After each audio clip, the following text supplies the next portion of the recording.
বিসমিল্লাহির রহমানির রহিম। হে এভরিওয়ান, আসসালামু আলাইকুম।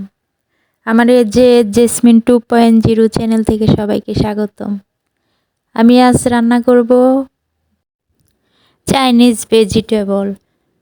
তো এখানে আমি অনেক কিছু সবজি নিয়েছি ভাই বোনেরা।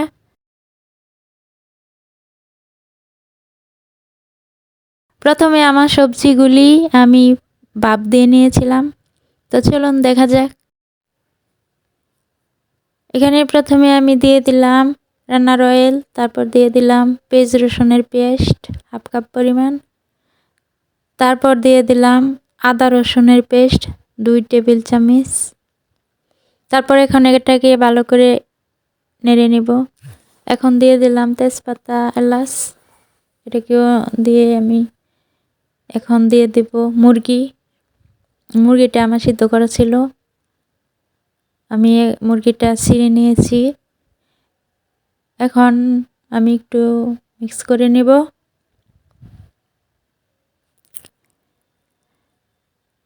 তা এটা আমার এখন একটু কষিয়ে নেওয়ার পরে আমি ভেজিটেবলগুলি সিদ্ধ করে রেখেছিলাম ওইগুলি আমি এখন দিয়ে দিব।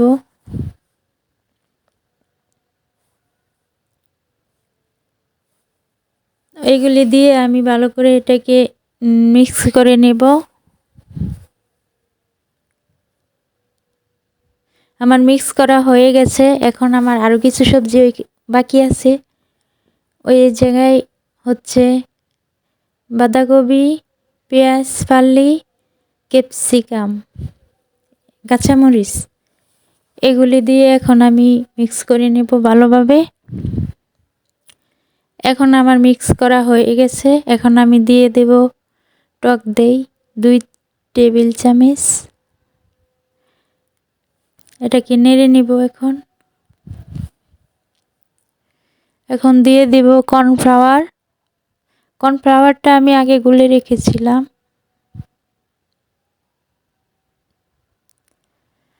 তো এটাকে এখন একটু ভালো করে মিক্স করে নিতে হবে, যেহেতু এখন কর্নফ্লাওয়ারটা দেওয়া হয়েছে ভাই বোনেরা। এখন চুলাটা মিডিয়াম লো হিট, এটাকে লাড়তে হবে। এখন নিচে যেন লেগে না যায়, শুধু একটু নাড়া দিলেই হবে। এখন তো এটা চুলাটা মিডিয়াম লো হিটে করে এখন একটু নাড়তে হবে। তো ভাই বোনেরা, আমার রেসিপিটা কমপ্লিট হয়ে গেছে। তো যারা যারা আমার রেসিপিটা দেখছেন, কোথা থেকে দেখছেন, অবশ্যই আমাকে কমেন্ট করে জানাবেন। আর আমার চ্যানেলটাকে সাবস্ক্রাইব করতে ভুলবেন না। আসসালামু আলাইকুম।